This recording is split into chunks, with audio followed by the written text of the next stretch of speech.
The client who demanded my personal number and blamed me for losing his job. I work as an insurance adjuster handling auto claims. One of my recent clients decided that his bad luck was entirely my fault. He filed a claim late in the evening after our office had closed, and I called him first thing the next morning. I had only the information he provided, nothing more. I warned him right away that his car might be considered a total loss, depending on the damage. He immediately exploded, shouting that he didn't want his car written off and that I was not allowed to move it anywhere for inspection.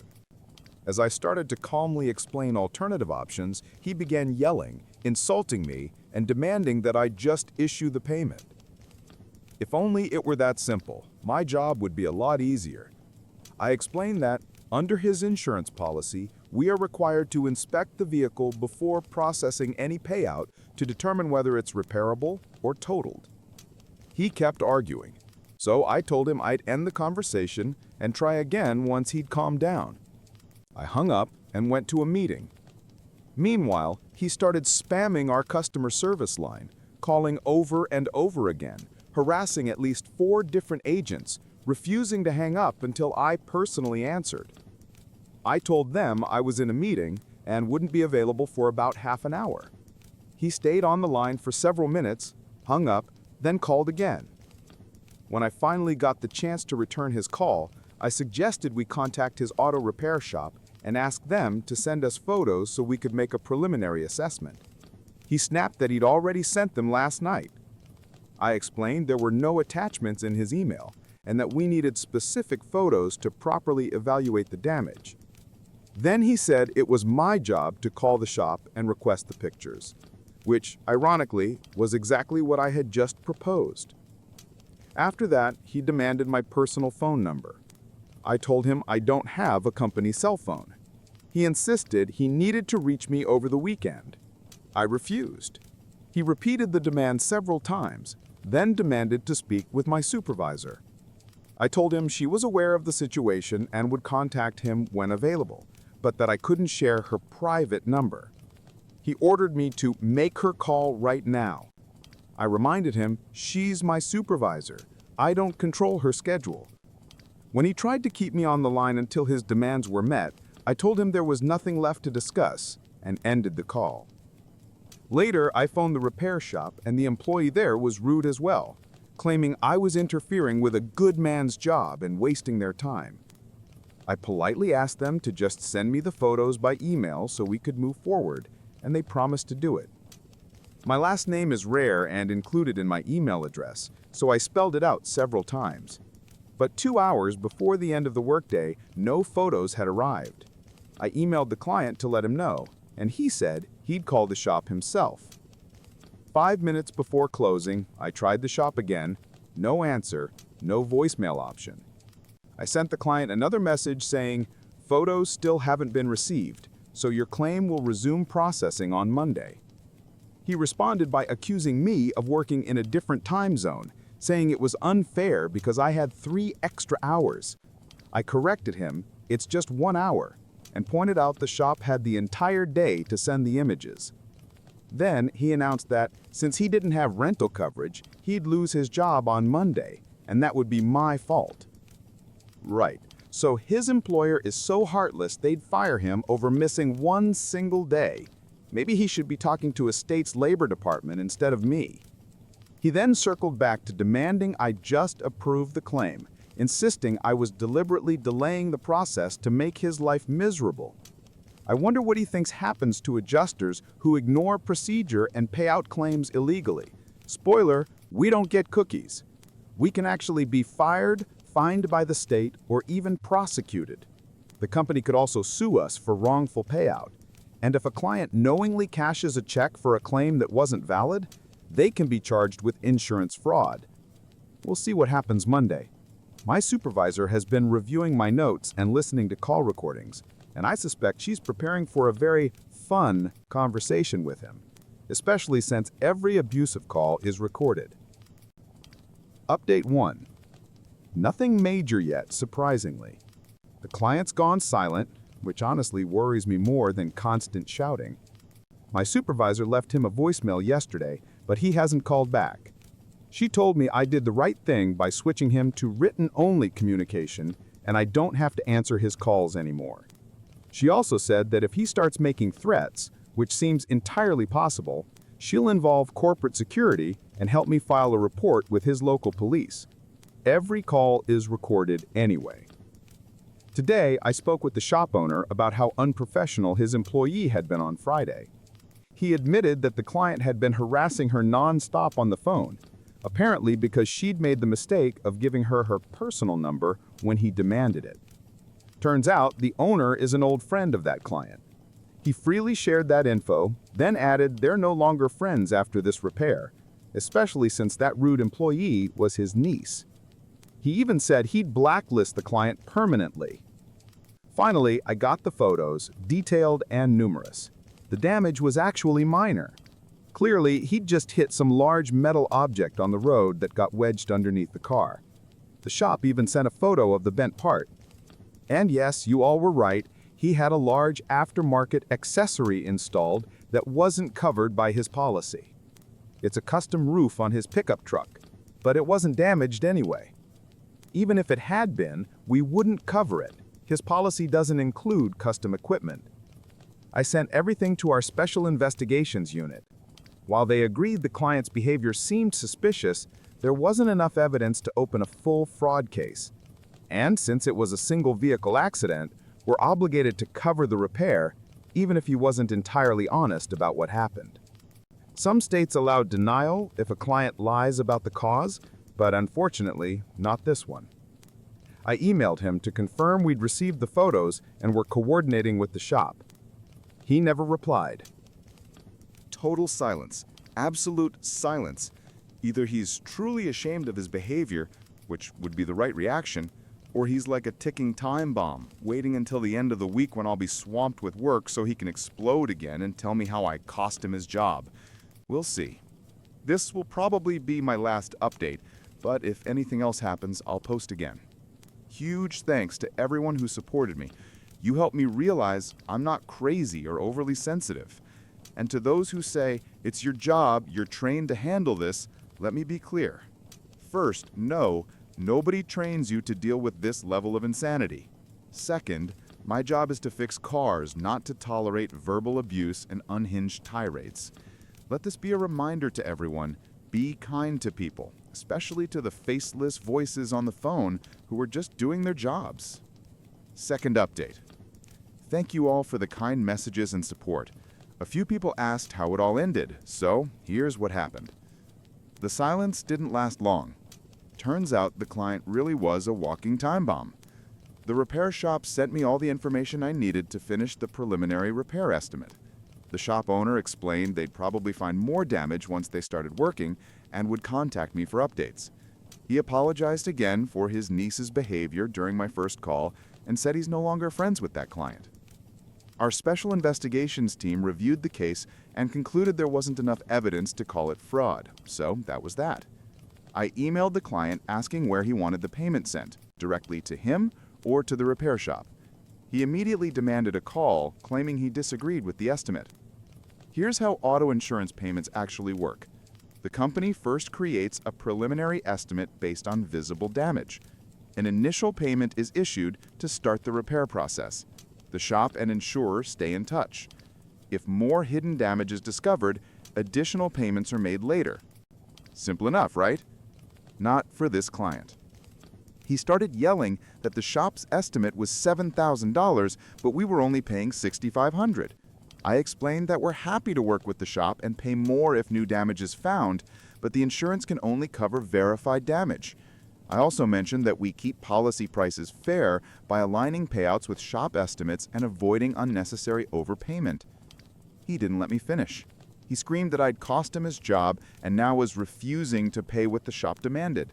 I clarified that no one was refusing payment, it was just the first installment, and I only needed to confirm where to send it. Then I warned him that if he kept talking to me like that, I'd end the call. His response? Of course you will. No hint of reflection, no apology, acting like a spoiled child, though he's almost 40.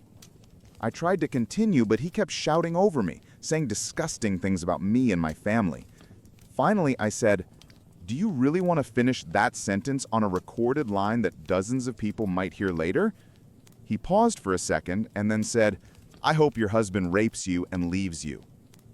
Yes, he really said that. I'd recently gotten married, and IT was in the middle of changing my name in our systems, so some programs showed my maiden name and others my new one, meaning I had to explain it constantly.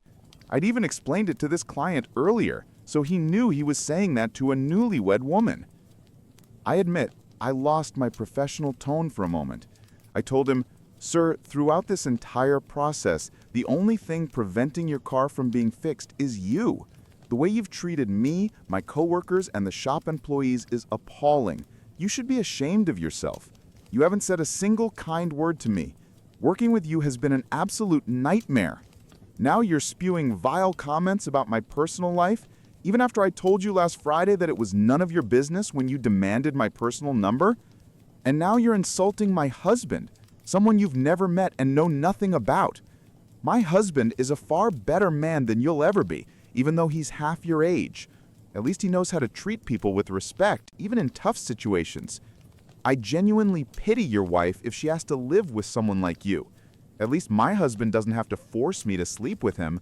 The fact that your mind went there immediately says everything about you. Maybe try fixing your own home before meddling in other people's lives." He cursed at me a few more times, and I ended the call, because honestly, they don't pay me enough to take that kind of abuse. He called customer support again and made another representative cry. I took over the call once more and told him he was now restricted to written communication only.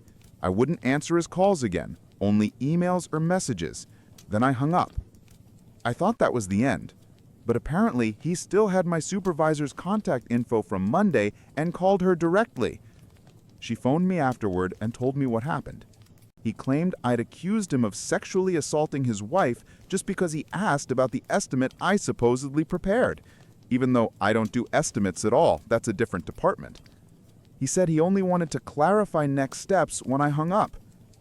Thankfully, my manager had already listened to all our recorded calls and didn't believe a word he said. She put him on hold, pulled up the recording, listened again, and then tore into him for the things he said to me. When he tried to justify himself by saying I was rude, she shut him down immediately. She told me I'm one of the top specialists in the department with the highest customer satisfaction ratings. She'd seen me calmly handle incredibly difficult clients, and that he was the first person ever to make me lose my composure.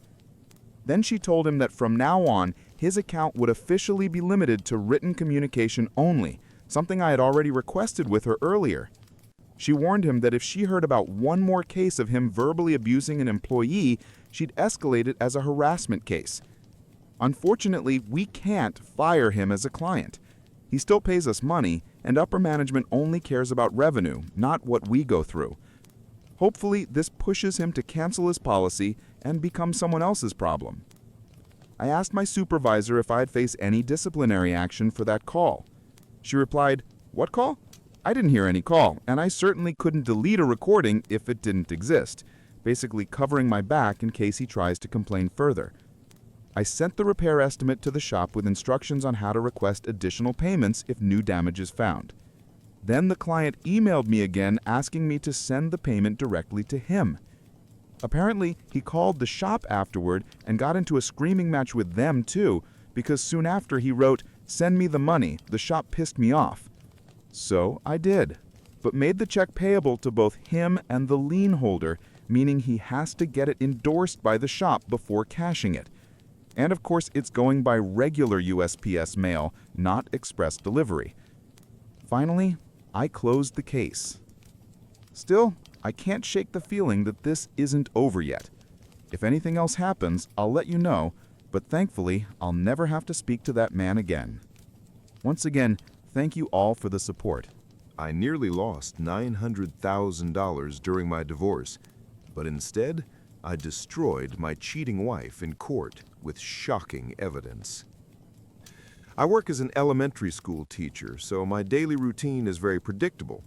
I have fixed hours at school, and every Tuesday we usually had staff meetings that ended around 6 p.m. That meant I normally got home by 7. My wife, Terry, whom I had been married to for over 30 years, would go to the gym every Tuesday evening. She always came back exhausted, so I usually prepared dinner while she showered and handled the house chores. But one day, my principal surprised us by canceling the meeting. It was only 3:30 p.m., and I thought it would be a great idea to head home early, cook dinner, and maybe catch up on some household tasks. Lately, I'd noticed Terry becoming more distant, and I hoped a candlelit dinner might help rekindle some spark between us. Our marriage had been strained by financial troubles, and I could feel her pulling away more and more. She wanted to control everything, and if things didn't go her way, she would become stubborn and irritable. I always thought of myself as patient, but it was starting to wear me down. When I got home, I noticed her car in the garage. That was strange, because she usually took the bus to the gym. I slipped in quietly through the back door. The first thing I saw was her purse sitting on the kitchen counter. Terry was always meticulous about where she placed her things, so this was odd. Then I noticed her workout clothes and a large towel on the floor. Just as confusion set in, I heard noises coming from upstairs. My first thought was that she might not be feeling well, so I cautiously started up the stairs. That's when I stumbled over a pair of men's shoes. Scattered on the steps were pants, a shirt, socks, and worst of all, Terry's lingerie, the kind she only wore for anniversaries or special nights. My blood ran cold. I froze on the stairs, heart pounding, stomach turning. For a moment, I thought I might faint. I sat down, trembling. Then anger began to boil inside me, an emotion I rarely allowed to take control. Years of teaching had given me patience, but this was beyond anything I could manage. I moved quietly toward the bedroom. To reach it, you had to pass through the walk-in closet. The door was cracked open just enough for me to see inside. And there it was, my wife, my partner of 3 decades, the mother of our children, betraying me in our own bed. I pulled out my phone and hit record. I knew I would need proof, not just for myself, but for the storm that was about to follow.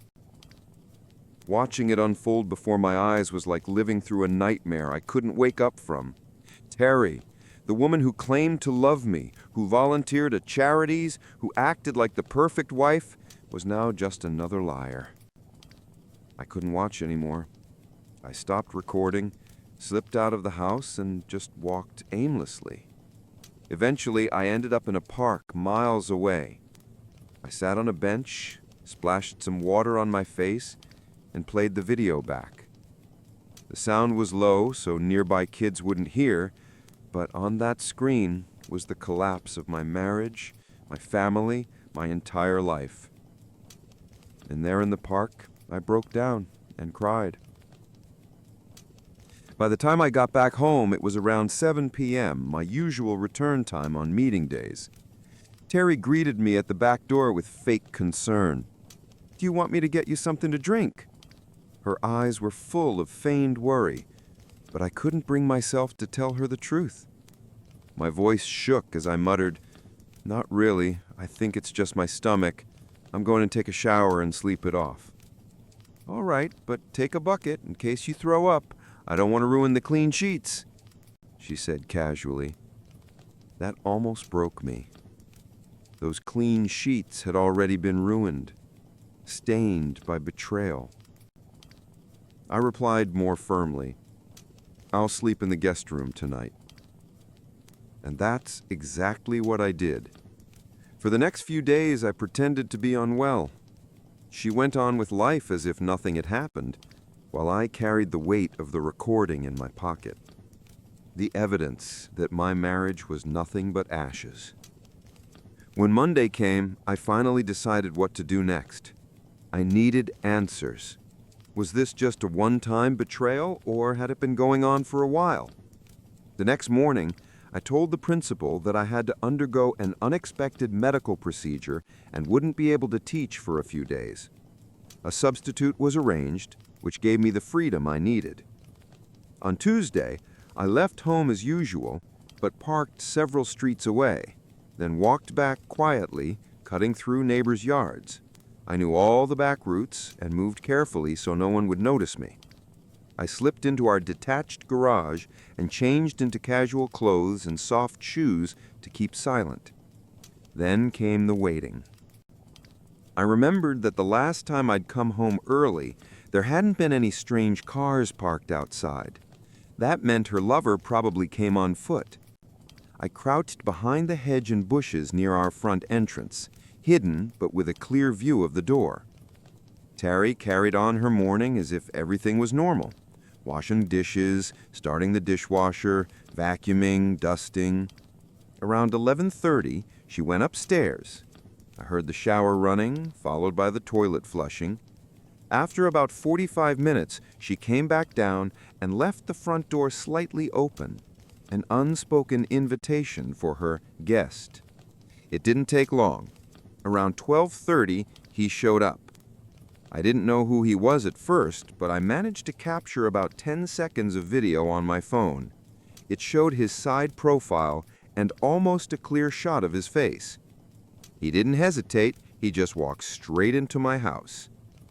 The first words I heard froze me in place. "I hope you're wearing that workout outfit again." "Of course," Terry replied with a giggle. "You always loved when I put it on. Sometimes I think that's what hooked you in the first place." That was all I needed. Their comfort with each other screamed of a long-term affair. They headed upstairs without a care in the world. I returned to the garage, my heart pounding out of my chest. My head was spinning with questions. Who was this man? How long had this been going on? And why hadn't she ever talked to me about anything? What terrified me more was the thought of my health.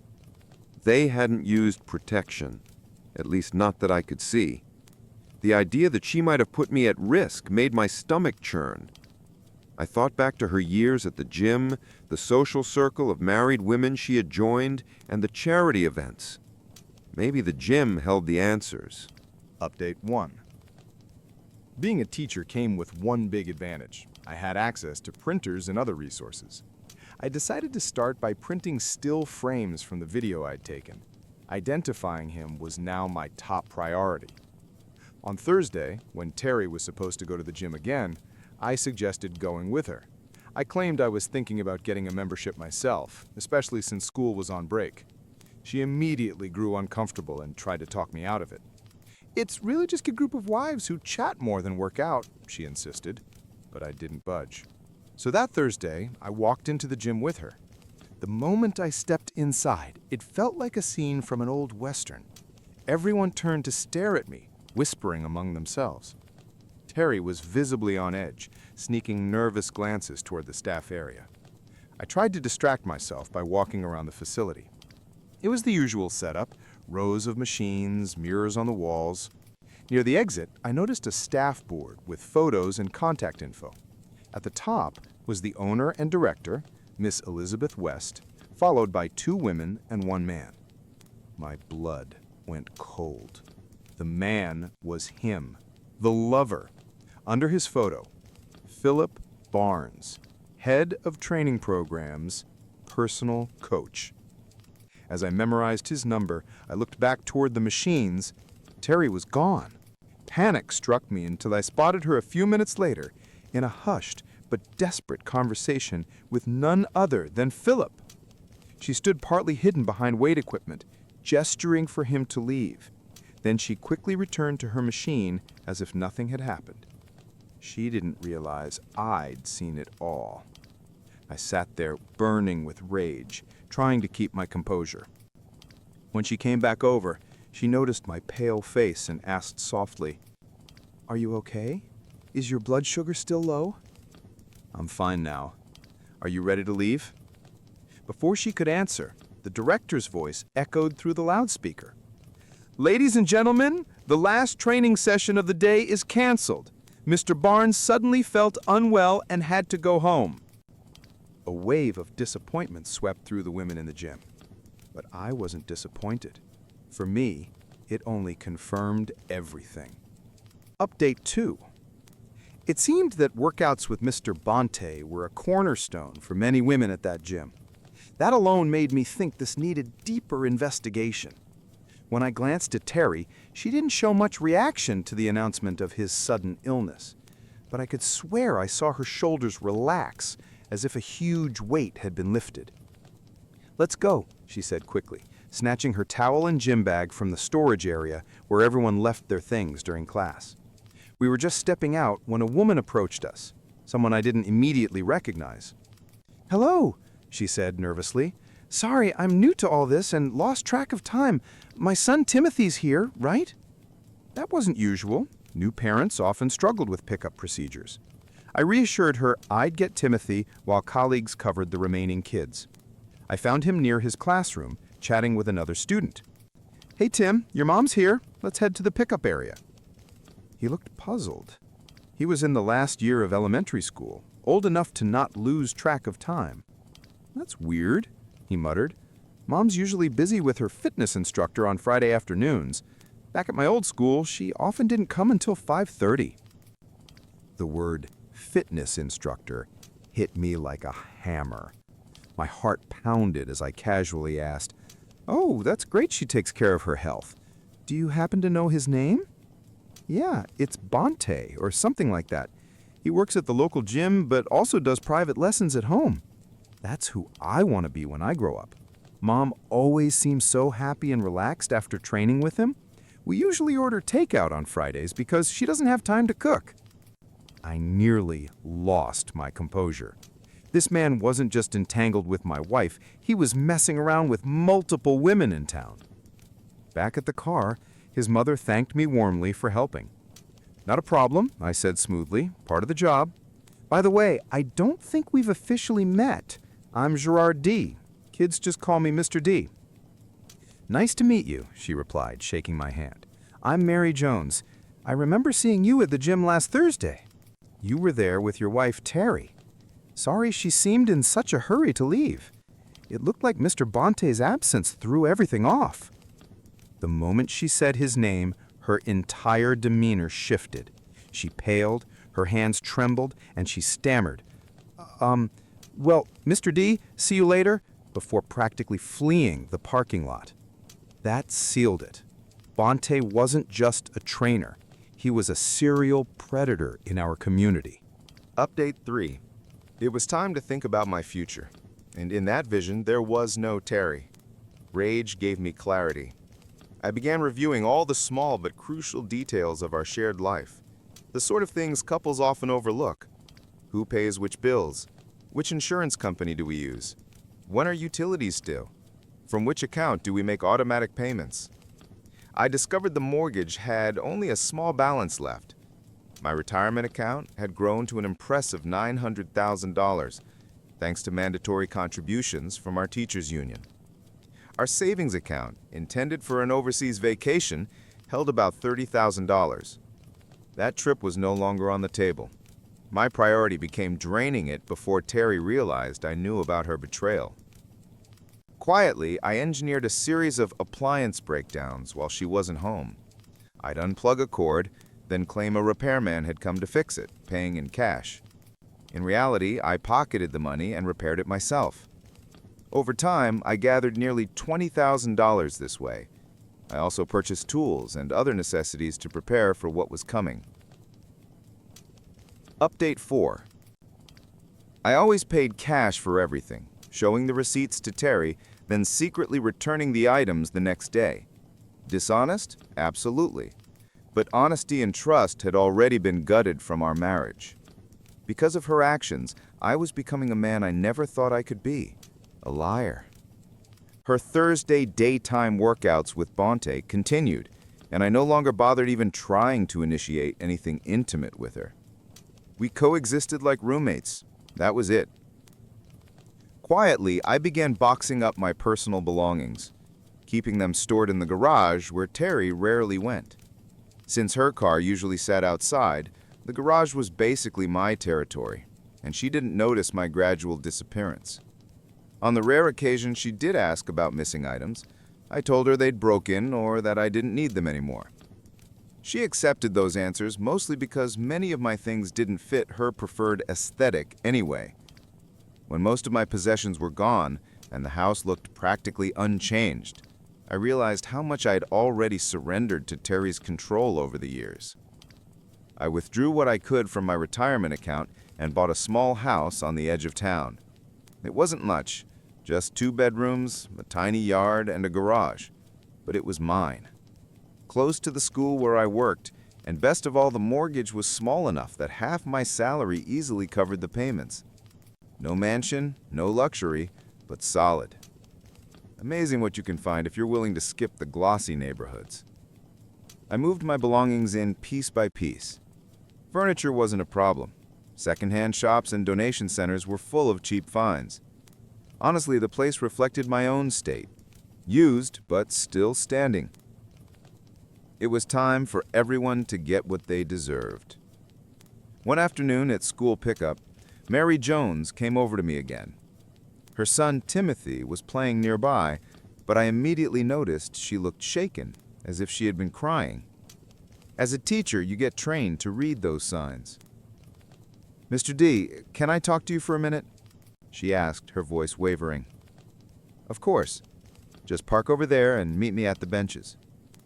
I always joked that those benches near the pickup zone were my office.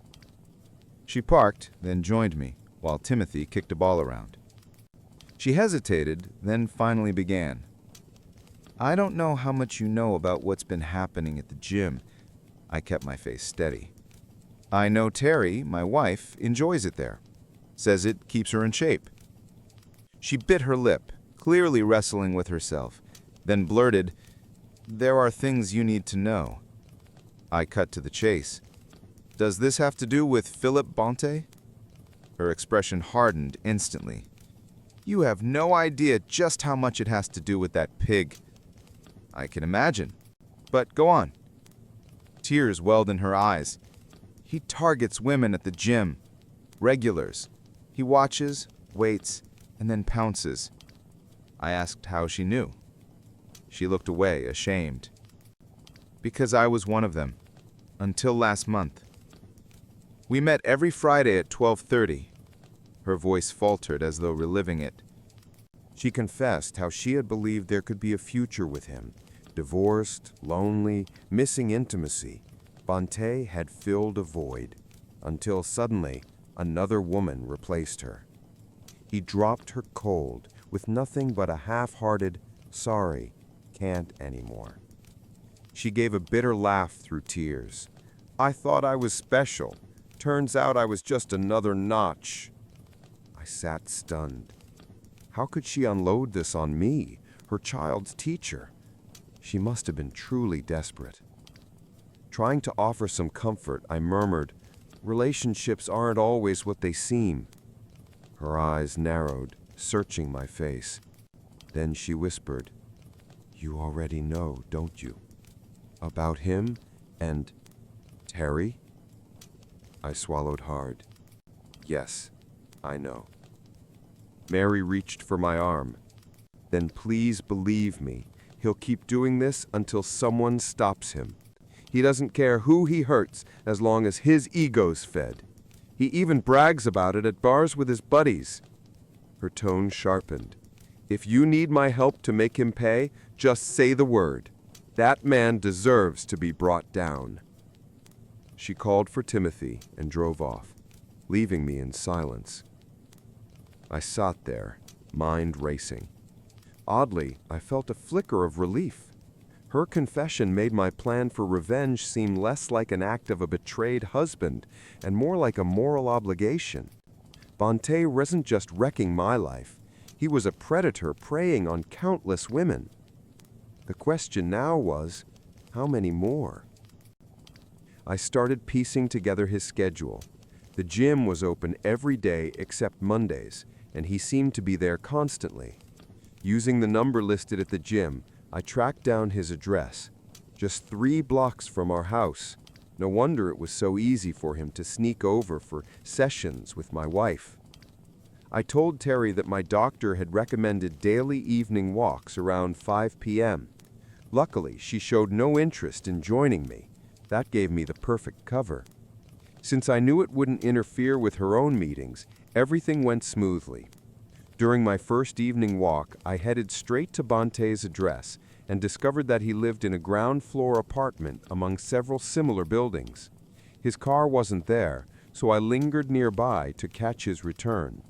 He usually left our house well before 6 p.m., which meant he almost always came back around that time. Sure enough, at exactly 6 p.m., he walked into his apartment. It became a routine, day after day, whenever I was free to go out. On days I had staff meetings and couldn't leave, I assumed he still followed the same pattern. I began to suspect that his evenings at the gym weren't really about exercise, but about meeting different women. To confirm this, I adjusted my schedule, starting my walks earlier and watching his daily movements more closely. Eventually, I decided to take a full week off from work just to investigate. I went to an electronics store and purchased surveillance equipment, a long-range listening device, motion-triggered HD cameras with audio, and an external hard drive for storage. On Monday, after setting everything up, I installed the first camera inside Bonte's apartment. Luckily, his place was small, almost like a studio with a kitchenette and dining space. One camera was enough to cover the entire living area, except the bedroom. Breaking in was shockingly easy. He hid his keys under the doormat. Careless. All I had to do was wait for him to head to the gym, slip inside, place the camera, and leave. From then on, every sound or movement in his apartment was recorded and streamed straight to my laptop, time-stamped and secure. That same evening, I got my first footage, Bonte eating takeout in front of the TV before heading to bed at 9 p.m. The next day, I slipped into the gym through the back entrance after closing time and set up a second camera in a private room where clients were usually assessed. This was the same room Bonte often used for one-on-one sessions. By Wednesday, when Terry went out shopping, I had already installed the third and fourth cameras, one in our bedroom and another in the living room. Reviewing Tuesday's recordings shocked me, though deep down I wasn't surprised. Bonte woke up, went out for breakfast, then came back and made a phone call. "Julie, hey, it's me. He's gone. See you at 12:30. Wear what I told you. Don't worry, I'll be careful. No one will see me come over. You said he's out for 3 days? Perfect. I'll come Thursday and Friday, too. We'll talk later. Love you." He hung up with a spring in his step, practically glowing. On Thursday, I set up in the garage with my laptop, waiting. As expected, the camera caught him returning with breakfast again, then calling Terry. She answered. "Good thing my husband left for work. See you at 12:30, like always." That was the breaking point. Later, I asked Mary, Terry's mother, to help me compile a list of all the women Bonte had been involved with in the past. She attacked the task with energy, and within a week, I had names and addresses. To my horror, Terry's name was on that list too. At this point, our house meant nothing to me. It wasn't a home anymore, just a building. Terry noticed the emptiness, but I brushed it off by saying I was reorganizing my things. Meanwhile, I secretly prepared for the end. I met with a divorce attorney, set up new bank accounts and insurance under my name only, moved our vacation savings to my private account, and switched to a new SIM card. I even changed the beneficiaries of my retirement plan to our children. I gathered all the evidence, surveillance footage, phone transcripts, photographs. I placed it all in folders, along with the names and contact details of the women Bonte had been with. I even included the address of a local clinic for STD testing, since most of his affairs were unprotected. On our kitchen table, I left divorce papers, DVDs of their encounters, printed stills, and my wedding ring, cut in half and smeared with grime. Beside it was a note. "Terry, this ruined ring is what's left of our marriage. Do not contact me. If you must, do it through the attorney listed in the documents. I've requested a restraining order at the school, so do not come there. Any disturbance will result in immediate police intervention. Our children know the truth, so don't expect to rewrite the story." Then I left. In the weeks that followed, everything fell apart for them. Word of the scandal spread quickly. The gym owner was forced to shut down and leave town. Bonte was later found beaten in an alley downtown. Divorce filings surged in our area, and several houses went up for sale. Terry came home that day, found my farewell package, and fainted on the spot. A neighbor called an ambulance. She later tried to contact me, but I ignored every attempt. Eventually, she even stormed the school, which ended in her arrest. After that, her efforts stopped. Our children didn't hold back. They confronted her openly, disgusted by her betrayal. Thankfully, they had inherited stronger values from me, not her. The divorce went through, and financial matters were settled. Terry had to sell the house and move into a smaller place on the outskirts of town. By then, she was known around the community as the gym slut. Every time she went out, whispers and mocking glances followed. Shame and depression eventually pushed her into psychiatric care. As for me, I kept teaching, rebuilt my life, and now live peacefully in my new home. I overheard my girlfriend mercilessly mocking me in front of her best friend, and it was brutal. My girlfriend's name is Jenna. She's 28, and we've been together for just over 2 years. I'm 33, a veterinarian, and we first met at my clinic. She had just moved to the city and brought her dog in for an ear infection. We started talking, and what was supposed to be a 15-minute appointment turned into an hour-long conversation. I had never been so captivated by a woman before. I used to live a typical bachelor lifestyle, thinking I'd probably stay single forever. My life, full of fleeting, casual encounters, was becoming increasingly dull and empty. Jenna is charismatic, with a large circle of friends, and her best friend is a guy named Dylan, whom she's known for years. I trust Jenna, but I'd be lying if I said their friendship didn't bother me. I'm not angry with her over it, and she assured me they've been lifelong friends with no romantic involvement. I'm confident enough in myself to accept their friendship, and even tried to get along with Dylan. He visited our city 3 times. He's a good guy, but it seemed like he didn't particularly like me. Jenna says he's just protective of her, but I think it's more jealousy than actual protection. Jenna had just finished graduate school this spring and was struggling to find work. We've been living together for a year, and I understand she couldn't yet contribute to rent or other expenses. I'm financially stable, so that wasn't an issue, but I didn't want my support to become an excuse for her to avoid seeking employment. I believe everyone needs financial independence, so I made it clear she should start paying half of the expenses once she got a job. On Monday, she messaged me that she had landed a job she really wanted after a tough interview. I was so proud of her that I decided to leave work early without telling her. I bought her favorite alcohol, picked up her favorite Chinese food, and a few weeks ago, I had bought her a necklace she loved in a shop. It had a small shark pendant, and she's obsessed with anything shark-related. I hid it in the basement, planning to surprise her later when she had forgotten about it. When I got home, I went through the side entrance to the basement to grab the necklace. As I climbed the stairs and opened the door, I overheard Jenna on the phone. Normally, I wouldn't eavesdrop, but she was laughing until she cried. It sounded so sweet that I decided to wait until she finished the call to surprise her. She was talking to Dylan, which wasn't unusual. They spoke at least once a week. But then I caught what she was laughing about. It took me a few moments to realize she was mocking our intimate life. She said something like, "No, he doesn't even come close to my ex. My ex was at least 8 centimeters bigger.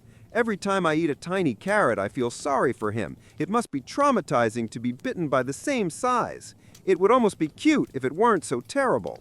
He has a great body until he takes off his boxers." There was a lot of laughter. Look, I don't care what strangers online think about my size, but what she was laughing at wasn't even true, which made it even more painful. I don't know about her ex, maybe he was huge, but I'm average, plain and simple. Not exceptional, but not a joke either. I've never felt insecure about it. Hearing my girlfriend discuss me with her friend, given my existing doubts about their relationship, was beyond hurtful. She also mocked me for being handsome, but not particularly smart. I'm actually well educated, so that didn't bother me. I know I'm intelligent, good-looking, and smart, with average equipment. After hearing this, I just left. Did I throw the flowers out of my car window? Yes. Did I cry in the parking lot? Yes. I think she either heard the basement door close or saw me drive off, because she quickly started texting me, asking when I'd be back. This happened on Monday, and I haven't brought it up with her since. I'm still processing it. It's painfully awkward, but damn it, I love her. I know I need to talk to her about it, but I don't know how. Any advice on how to start that conversation? I'm deeply hurt and not sure I can forgive her. I also want to add that I'm definitely planning to break up with Jenna. Today, I met 3 friends for a beer and told them what happened. Their advice matched yours. Break up and do it fast. I called my mom and told her everything too. Yes, I told her everything, even though it was embarrassing. We've always been very close, and I wanted to explain everything to her. I had never seen her so angry before. She knew that I had bought a ring for Jenna. I'll post an update once everything is settled, probably tomorrow. Emotionally, I'll be pretty shaken. Once again, thank you to everyone for the comments and support messages. I never expected so many people to take my side. Update. I finally gathered the courage and ended things with Jenna Thursday evening. Honestly, those were some of the most intense few days of my life. From Jenna's perspective, things got pretty messy. Apologies for the long post, but a lot happened. Following advice from friends, my mom, my brother, and many of you, I decided to talk to her in a public place. My reasoning was simple. Someone capable of such cruelty and dishonesty could easily twist the story, claiming I was abusive or any other nonsense. I wanted to believe she wouldn't do that, but after everything, better safe than sorry. I initially considered just packing her things and breaking up without explanation, but after 2 years together, I felt it was better to talk things through calmly and listen to her side, if she had one, even if it wouldn't change my decision to end things. I took her to a wine bar downtown that has small private booths with curtains. Since Monday, Jenna had been acting like an angel, which could mean 3 things. She felt guilty for her cruel behavior, she thought I might overhear her, or she simply noticed my distance and didn't understand why. She dressed up nicely, and I have to admit, she looked incredible despite everything. Jenna was also very affectionate and kept dropping suggestive comments about what she wanted to do with me later, usually my cute little baby carrot. Normally I'd laugh and enjoy it, but given the circumstances, it was hard to hear and stay composed. I had rehearsed what I wanted to say many times, so once we sat down and our wine arrived, I started talking. I don't remember every word because adrenaline was off the charts. I began by telling her how deeply I loved her, how she was the only woman with whom I felt such a profound connection, someone I fully opened up to and trusted. I told her she was the only one I had considered marrying, and the reason I went shopping for a ring. I didn't mention that I had already bought it, or that I had imagined us having children in the coming years. She kept interrupting with phrases like, "Oh, how sweet," or telling me how much she loved me. Then I looked her straight in the eyes and asked her bluntly, if she loved me so much, why did she mock me so terribly in front of Dylan? Her expression gave me a certain satisfaction. As expected, Jenna initially denied everything and pretended not to understand what I meant. She claimed Dylan knew how much she loved me, and she never made fun of me in their conversations. I simply looked at her and said something like, "Come on, Jenna." Even after I explained that I came home early Monday and overheard everything, she continued to deny it. Her calmness was irritating. I told her we both knew she was lying, and what she said was inexcusable. I couldn't understand why she would say such things, especially since she lied just to laugh at me. She kept pretending I was imagining it. She insisted she loved me so much, was never dissatisfied with our intimate life, and would never complain about my size. She claims she loved me for my intelligence and caring nature. Had I not heard it myself, I might have believed her. She deserves an Oscar for that performance. Some commenters asked if I was sure she was talking about me when discussing her ex and his Kraken. She did mention my name, comparing me to him. I am completely sure she was referring to me and lying straight to my face. I told her I would drive her home so she could gather essential items from the house. My brother and his wife were there too. I wanted witnesses to confirm I let her collect her things without being aggressive. I said I'd pack the rest and leave it outside for her to take at her convenience. Jenna was shocked that I was actually ending things. She begged me to reconsider, but my decision was final. It was hard to hold back tears as she expressed how much she wanted to be with me forever and that she had planned to be the mother of my children. She kept asking what she should do now and where she would sleep. I told her that was no longer my problem and that she had plenty of friends she could stay with until she found a place of her own. She only needed to take her clothes, toiletries, and a few personal items.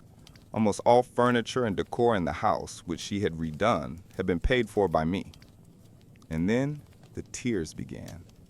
Jenna started crying, saying she couldn't understand how I could treat her this way.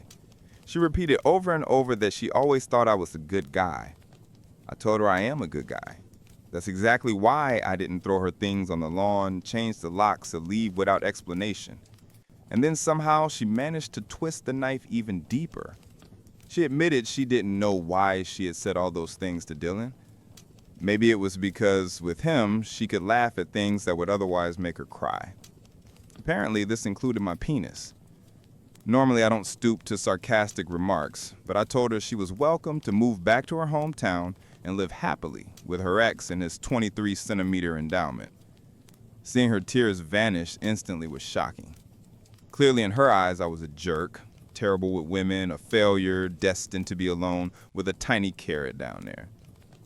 She said she never really loved me, that she saw me more as a friend and stayed to avoid hurting me. Makes sense, I guess. Then she said that if I ever proposed again, she would call me a loser and a jerk. And just in case I didn't understand, she repeated her little carrot comparison. Oh, and apparently I'm doomed to die alone. I told her that dying alone is better than dying in a marriage with a woman who doesn't love or respect me. No joke. Then she just screamed.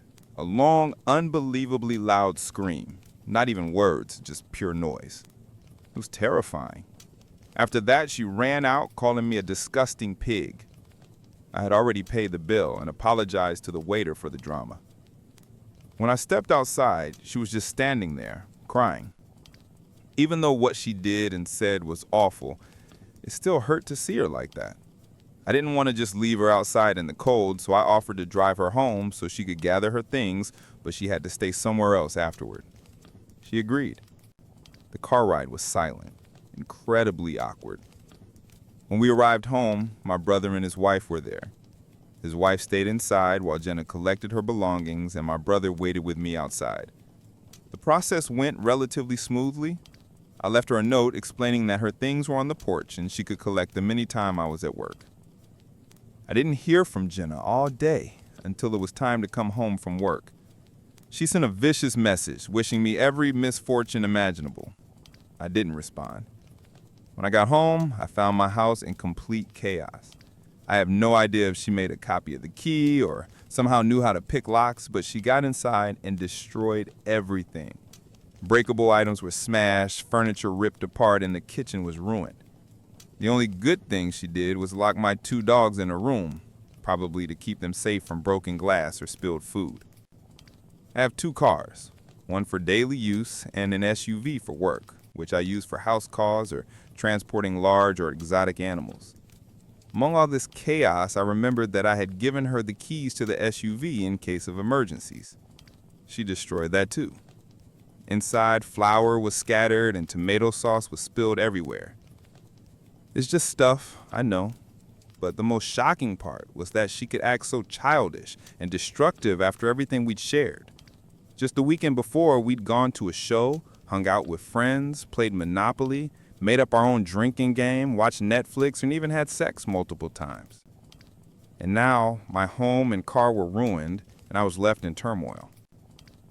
In a fit of anger, I immediately ordered 22-kilogram bags of mini carrots delivered to Jenna at her friend's address. 40 kilograms of tiny carrots, within an hour. That evening, I got plenty of angry and insulting messages from her. Yes, it was petty, but I don't regret it. Aside from the wasted food, hopefully she donates or cooks with them. I blocked Jenna. She's truly cruel, and I know I deserve better. Since Monday, I've reflected a lot on myself as a partner and tried to understand what might have caused her to build up resentment or dissatisfaction toward me. To be completely honest, I work hard, I make time for everyone I love, and I try not to bring stress home. Some days at work are just brutal, and today was one of them. I'll admit it. Jen and I had argued about this before, and I genuinely tried to organize my schedule so I could come home at a reasonable hour and leave the stress of work behind. But anyone who's a vet or knows someone in the field understands that we're always on call for emergencies. Sometimes we have patients that need constant monitoring or overnight care. Taking a day off is possible, but it's complicated. I have an incredible team that can handle most situations, yet even on days off or during vacations, I still get calls or messages. I'm sure there were moments when Jenna felt second to my work, and honestly, I know there were. She told me that herself. I tried to adjust, but there's only so much one can do. As far as I remember, I was never intentionally mean or rude to Jenna. Sure, there were bad days when I was irritated or distant, and we had arguments and disagreements, but nothing toxic or abusive. I really believed we had a strong relationship and that we were both happy. I was happy. Still, it's hard not to question yourself and wonder if I really had disappointed her or neglected her to the point that she felt so unloved that she acted out the way she did. I don't know. What I do know is that regardless of any perceived shortcomings on my part, her words and actions were completely unacceptable. I did not deserve any of it, and that's on her. A quick update, I filed a police report and took photos of the wrecked house, hoping it will help cover at least some of the damages under insurance. Honestly, I don't expect much from the police since I can't prove it was Jenna. And frankly, I don't want to see her again. I just hope the insurance covers the damages and I'll move forward with my life. The lawnmower theft. A guy from a lawn care service stole my lawnmower and disappeared. I occasionally hire local workers through a third-party app to mow my lawn. I've never had any issues, until recently, when I decided to mow it myself and realized the mower was gone. I usually keep it on the back porch. After checking my security footage, I was shocked to see the last guy I'd hired stealing my brand new mower, the one I'd only used twice, and trying to sneak it out through my neighbor's yard. The idiot must have thought my camera had a narrow angle. I reported it to the service, and they confirmed it was theft. They told me I needed to file a police report so they could help track the guy down and recover the mower. Update 1. The company gave me the thief's direct contact. His excuse? He claimed he thought the mower was broken and decided to help me out by removing it as junk, assuming that's why I hired them. Now he says someone stole his trailer with my mower inside it. I'm currently on the phone with the sheriff, filing a report. The sheriff said the amount qualifies as grand theft since it's over $500. He contacted the guy and gave him 24 hours to either return the mower or pay the full cost. Otherwise, it becomes a criminal case and a warrant will be issued for his arrest. Small-town sheriffs don't mess around. I also posted the theft video on the neighborhood app Nextdoor. Someone messaged me saying they knew his mom and sister and would reach out to them. A few others even found his Instagram. Update 2. Things are getting wild. Someone shared the Nextdoor video on Facebook, and now people who know the guy personally are clowning on him. Apparently, he'd been pretending online to be a successful entrepreneur and self-made influencer, and now everyone's tagging him under the stolen mower post. I honestly didn't want to ruin his life. I just wanted my mower back. But then his mother contacted me, begging me to remove the video because it was hurting his business and reputation. I couldn't help but laugh. I told her exactly what my next steps were and explained that fixing her son's mess wasn't her responsibility. I sent her the invoice so she could forward it to him. He still had 23 hours left. After that, arrest warrant. Then he deleted all his social media accounts. Every tag turned gray. It's 9:47 p.m. now. I'll call him at 7 a.m. to see what he plans to do. Honestly, I doubt this ends well. Update 3. Woke up to 36 missed calls between 1 and 4 a.m. Thank God for Do Not Disturb mode and spam blocking.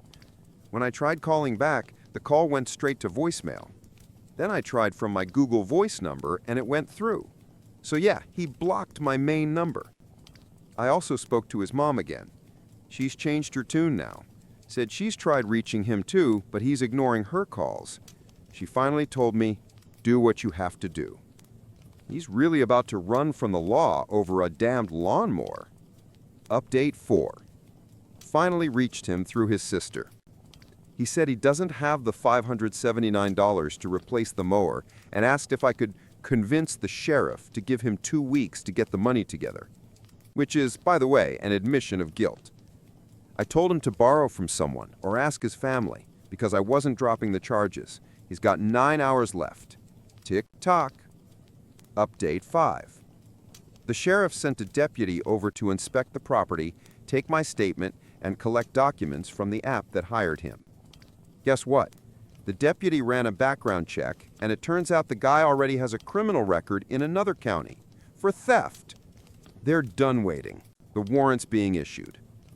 I don't feel bad for him at all. He dug his own hole, now he can sit in it. Then out of nowhere, I get a message from him using a new number. I took screenshots and forwarded them to the sheriff. Here's what he wrote. Hey man, it's Dushan. You posted that video of me taking your mower. I didn't mean any harm. I thought it didn't work and tried to help myself. Lots of my clients asked me to take old gear off their hands. Yours didn't even start when I tried it. I'm not paying for something you just left in your yard. This is your fault, not mine.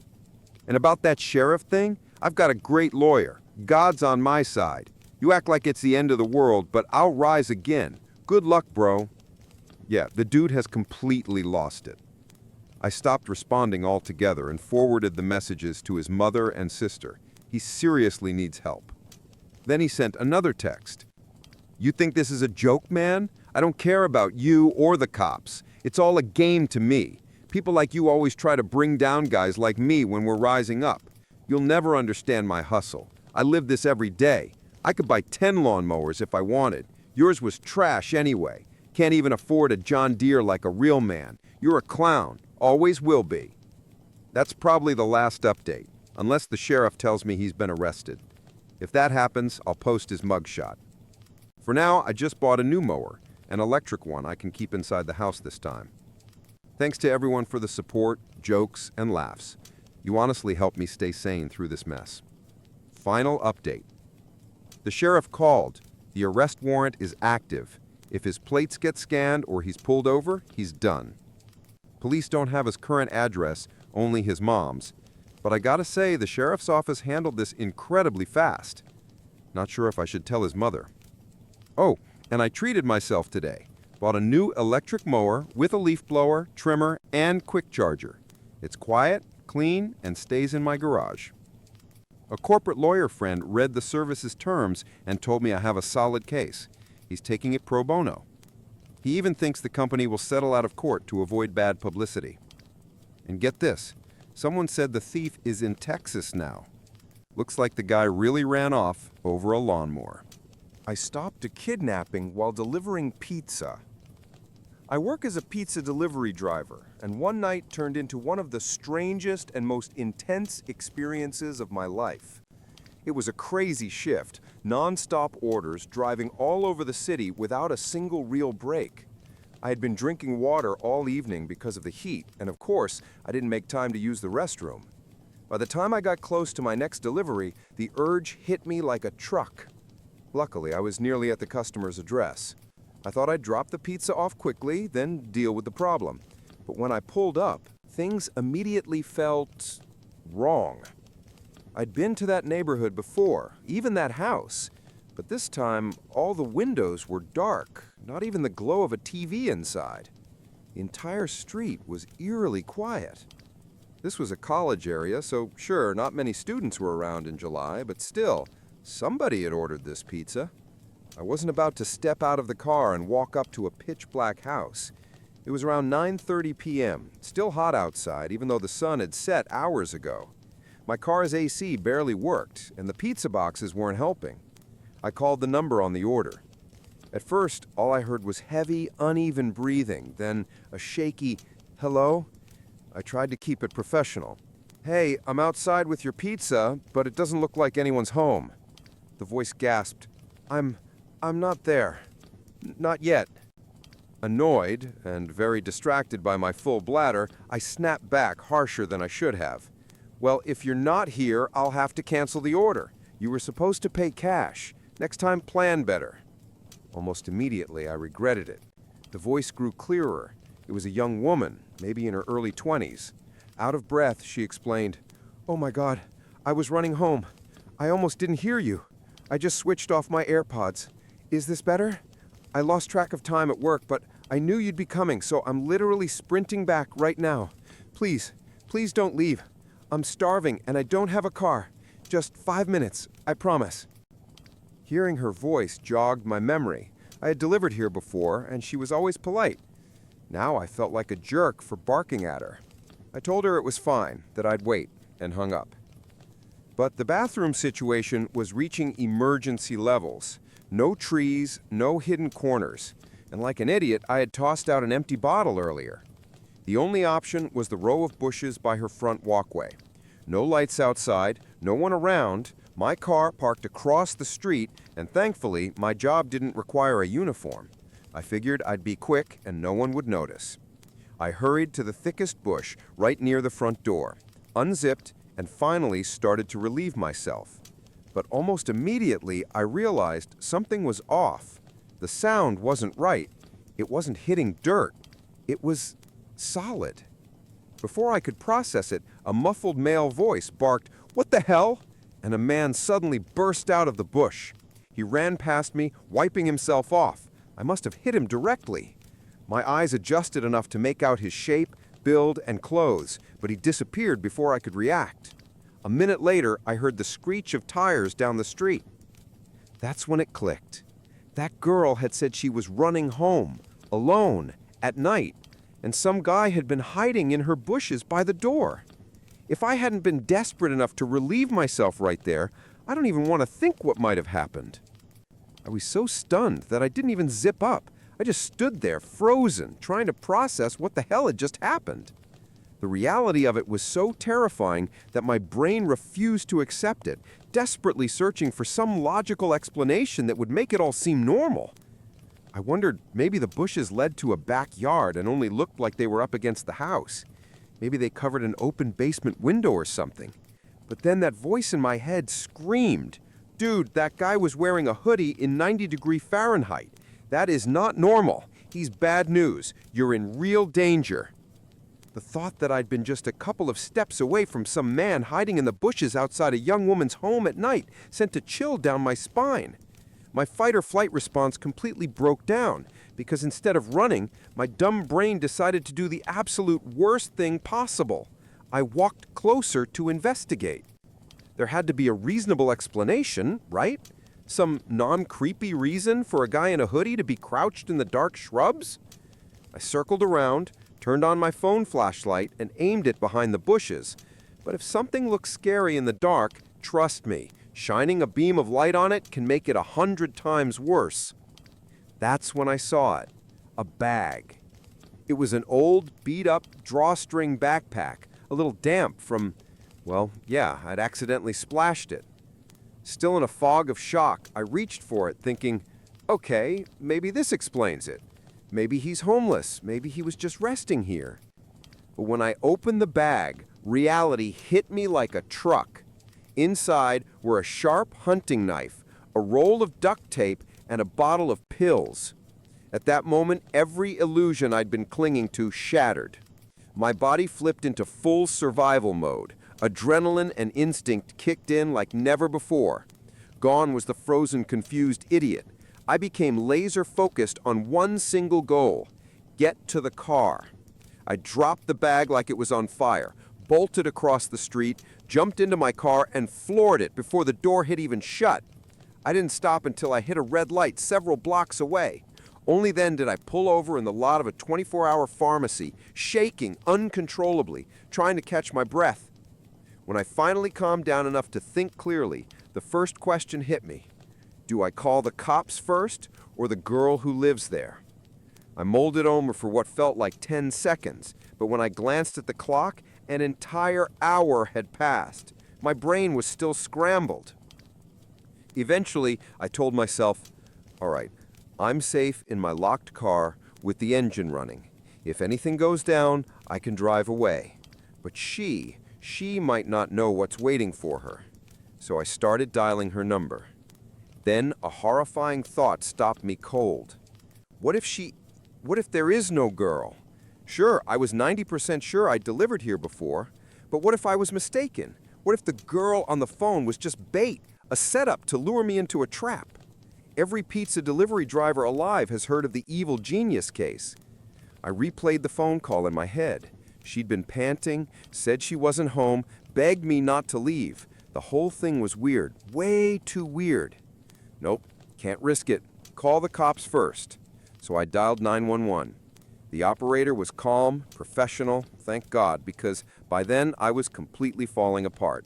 I kept rambling, tripping over my words, trying to explain 3 different points at once. You have to get there before the girl arrives. He wasn't waiting for me, he was waiting for her.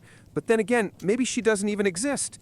But I did talk to someone on the phone, so if she is real, you need to find her because she has no idea what's happening. And listen, I only checked part of the bushes. There could be more than one of them. Oh, and you'll know the guy when you see him because, I peed all over him. Not on purpose, just... Long story. Finally, the dispatcher told me to stop talking and just stay on the line. And then, her number popped up on my phone. Incoming call. I couldn't answer without disconnecting 911, so I ignored it. Seconds later, a text came through. Hey, I'm here, but I don't see you. I blurted it out to the operator, and they said the officers were just a couple of minutes away from the address. But my stomach twisted with guilt. Rationally, I knew the odds of her being some kind of scammer were tiny. Much more likely, she was a real girl walking straight into a nightmare. I unmuted the line and said, I'm going back. I can't just sit here. They definitely didn't like that answer, but I had already turned the car around. My heart was pounding out of my chest, and the whole way I was muttering under my breath, shh, fuck, fuck, fuck. And then I saw her. My ex-wife is trying to win me back by using our daughters. Doesn't sound too serious at first, right? Yeah, it's what I thought too. But as much as I'd love to tell my ex to go to hell and never see her again, we share 2 daughters and joint custody. So completely cutting her out of my life just isn't possible, not unless I walk away from my kids too, which I'd never do. We got married young, 20 years old, dating for 3 years before that. Our daughters were born during the first year of marriage. After the second birth, my ex had complications that made it difficult for her to get pregnant again. I didn't care. I was just grateful she made it through safely, and that we already had 2 beautiful little girls to love. The marriage lasted 9 years. It ended when I filed for divorce after discovering she cheated. I have 0 tolerance for betrayal. I refuse to make myself miserable for something I didn't cause. Maybe it sounds strange, but my love for her died the exact moment I learned about her affair in detail. So no, this isn't some story about a man who can't let go. I moved on 7 years ago. Hell, I don't even hate her. I just don't care. Whatever happens in her life means nothing to me, unless it directly affects our kids. The problem is, I seem to be the only one who's actually moved on. My ex, her family, and even our daughters keep trying to push us back together, even though I've made it crystal clear that I have absolutely no desire to ever be with her again. Maybe the fact that I stayed single for years after the divorce gave them false hope, but But honestly, I just wasn't ready to jump into anything new. My daughters were my top priority. Plus, I had my own emotional mess to sort through after her betrayal, which, thankfully, I managed with help from friends, family, and therapy. My relationship with my daughters is great. We don't fight, we don't yell, and they're not rebellious or dramatic. Everything's been peaceful, except for one issue. They know their mother cheated. She told them herself about 3 years ago. Since then, I think she's been feeding them her version of events. I've asked her countless times to stop. It doesn't help anyone, least of all the girls. But instead of stopping, she just got sneakier about it. Since the divorce, she hasn't dated anyone, or even tried. I guess she thinks that makes her look noble. But honestly, I find it insulting. She could cheat on me while we were married, but now she's suddenly living like a saint? Whatever. That's her problem, not mine. For years, I could ignore the little comments my daughters made about their mom. How good she looks now, how happy she seems, the photos she just happened to show them where she's clearly dressed up to impress. But lately, things have gotten worse. Why? Because I started seeing someone. Clemence isn't the first woman I've dated since the divorce, but this is by far the most serious relationship I've had since it ended. She's 8 years older than me. We actually knew each other for about 4 years before anything romantic happened. We shared a hobby, became close friends, and eventually realized there was more between us. And yes, I genuinely love her. It even surprised me when I realized it.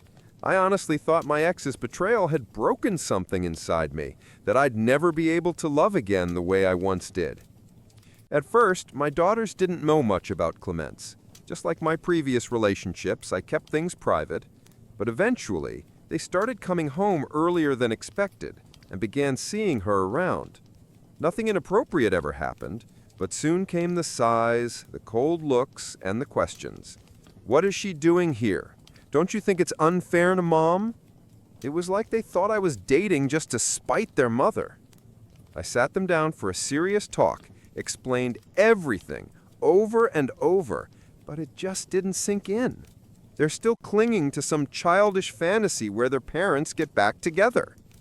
Clemence, thankfully, is incredibly understanding. She doesn't take it personally and keeps saying give them time. But honestly, I'm not convinced time will fix this. It hasn't yet, so why would it now? I've run out of ideas. That's why I'm asking for advice. Is there any way, any possible approach to help my daughters finally understand that I will never get back with their mother? Sounds harmless enough, right? Well, not really. As much as I'd love to tell my ex to get lost and never see her again, we share 2 daughters and have joint custody. So, cutting her out of my life completely isn't an option, unless I'm willing to lose my kids too. We got married young, both 20, after dating for 3 years. Our twin girls were born during the first year of marriage. My ex had some complications after that, which made future pregnancies difficult. At the time, I didn't care about that at all. I was just grateful she survived everything safely, and that we already had 2 beautiful little girls we adored. Our marriage lasted 9 years. It ended when I filed for divorce after discovering she had cheated. I have zero tolerance for that kind of betrayal, and saw no reason to keep suffering for something that wasn't my fault. Some might find it strange, but every ounce of love I had for her died the moment I learned the full story of her affair. So no, this isn't some sad tale about a man who can't move on. I did, 7 years ago. Hell, I don't even hate her anymore. I just couldn't care less what happens in her life as long as it doesn't affect our daughters. The real problem is that I'm the only one who truly moved on. My ex, her family, and even our daughters keep trying to reunite us, despite me being very clear that I have zero interest in ever being with her again. Maybe the fact that I didn't date anyone for years after the divorce gave them false hope. But honestly, I wasn't about to jump into another relationship that fast, especially when I had 2 girls to raise. They were my priority. Eventually, with the help of friends, family, and therapy, I got my mental health back on track. My relationship with my daughters has always been great. No fights, no yelling, no teenage rebellion, yet they're smart, kind, and we've always been close. But there's one big problem. They know their mother cheated on me because she told them about 3 years ago. Since then, I'm pretty sure she's been feeding them a twisted version of events. I've asked her countless times to stop dragging them into our adult mess, but she doesn't listen. She hasn't dated anyone since the divorce, hasn't even slept with anyone apparently. She thinks that makes her look noble. Personally, I find it insulting. When we were married, she was sleeping with someone else, and now she suddenly can live without intimacy for 7 years? Whatever, that's her problem. For years, I brushed off the occasional mentions of her looks or the photos my daughter showed me where she clearly dressed up just to make an impression. But things changed after I started dating again. My girlfriend Clemence isn't my first relationship since the divorce, but she's definitely the most serious one. She's 8 years younger than me, and we'd known each other for 4 years before we started dating.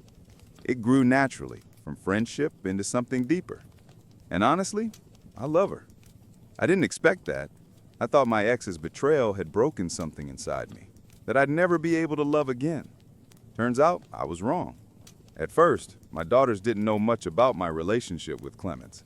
Then they started showing up at my house earlier than scheduled, sometimes finding her there. We were never inappropriate, just living our normal lives. But soon came the questions, what is she doing here? Or, that's not fair to mom. It's like they genuinely believe I'm seeing someone just to hurt their mother. I've had long, honest talks with them, but they just don't seem to get it. They can't let go of the fantasy that their parents might reunite someday. Thankfully, Clemence is understanding. She says the girls just need time. Oh, I'm not sure that will help. It hasn't so far. So yeah, I came online looking for advice. Maybe someone out there knows how to help my daughters finally understand that no matter what happens, I'm never going back to their mother. When I try explaining that you can't be faithful to someone you're no longer with, they just ignore it. I've begged my ex countless times to stop manipulating the girls and keep them out of our adult issues, but she doesn't care. At one point, I even considered going to court to get full custody, but was advised it probably backfired. The truth is, my daughters know why we divorced. They know their mother cheated. I usually don't recommend telling kids something like that, but mine are old enough now. The problem is that their understanding of the story is based entirely on her version, filled with excuses and self-pity. A year ago, I finally tried explaining my side, only to find out she had already told them years before, when they were around 13. They know what she did, but they can't comprehend it emotionally. To them, their mother has always been loving and caring. They can't imagine her cold and distant like she was during the affair. Back then, she completely shut me out, not just physically, but emotionally. She stopped doing little things, morning kisses before work, random hugs, shared jokes, all gone. I realized something was off and eventually, with a close friend's help, uncovered the truth. She had been giving all that affection to someone else. I'll never forgive that. My daughters don't understand why, and honestly, I don't want them to. No child should ever have to carry that kind of pain. So when they talk about regret, forgiveness, or getting back together, I just can't relate. Where was all that love when it mattered? Update. It's been a while since my original post. A lot has changed. My daughters actually found that post by accident. I had no idea they were even on that site. One day, I came home from work and found them both in tears. They ran to me, hugged me, and begged me to forgive them. Apparently, they'd read one of my comments and learned the full extent of their mother's affair and how deeply it hurt me back then. We went through a lot of therapy together. Honestly, I never blamed them. They were just kids, manipulated by their mother, who used their love as a weapon. After a few months of family therapy, the psychologist told us we no longer needed weekly sessions, just occasional check-ins. My daughters and I became closer than ever. Their relationship with their mom, though, took a hit, understandably. I told them not to dwell on her mistakes. I've long since made peace with what she did. That's also something we worked through in therapy. I eventually had a serious talk with my ex, made it absolutely clear that the getting back together nonsense needed to stop. Whether she listened or not, I don't know. But at least she stopped bothering the girls with it. Or maybe they've learned to tune her out. Either way, as long as my daughters are okay, I don't care what she's doing. As things settled, Clements and my daughter started bonding, really bonding. They started talking to her more, even asking her for advice on girl stuff. The first time I saw that, I nearly cried. Not long after, Clements and the girls surprised me. They organized a private dinner, just the three of us. Then Clements proposed to me. Yeah, she beat me to it. I was stunned, but happier than I had been in years. Not just because of her proposal, but because my daughters helped her plan it. We had a small, intimate ceremony with close friends and family, and now we're expecting a baby. My daughters can't wait to become big sisters, and I honestly can't wait to watch them spoil their new sibling rotten. The entitled lady at Starbucks. A woman with an inflated ego decided that using mobile orders was unfair and demanded that I wait in line, even though my drink was already paid for and ready. I'm 28. There's a Starbucks conveniently located near my therapist's office, and over the past few months, I've gotten into the habit of grabbing a sugary drink before each session. Don't judge me. I know those 400-calorie whipped cream-topped sugar bombs aren't real coffee, but that overpriced $10 liquid dessert is my small comfort before diving into emotional self-improvement. Yesterday morning, on my way to therapy, I made a rare, smart decision. I ordered ahead through the app to avoid the lunchtime rush. Perfect timing. 10 minutes later, I walked in just as the barista was finishing my pumpkin spice cold brew. She called my name, and I happily stepped forward to grab it. But before I could pick it up, a manicured hand gently landed on my forearm. The hand belonged to a woman who looked about 35, polished, confident, wrapped in a flawless linen suit. Her sleek ponytail, gold jewelry, and designer bag practically scream, "I'm important." She exuded that unmistakable aura of superiority, chin slightly raised, posture perfect, as if she believed the air around her was more refined than everyone else's. For simplicity, let's call her Miss Entitlement. Her smile looked polite, but her tone was sugary sweet and condescending, like a teacher correcting a clueless child. "That's not yours," she said softly. I frowned, confused. I checked the cup. My name was written right there.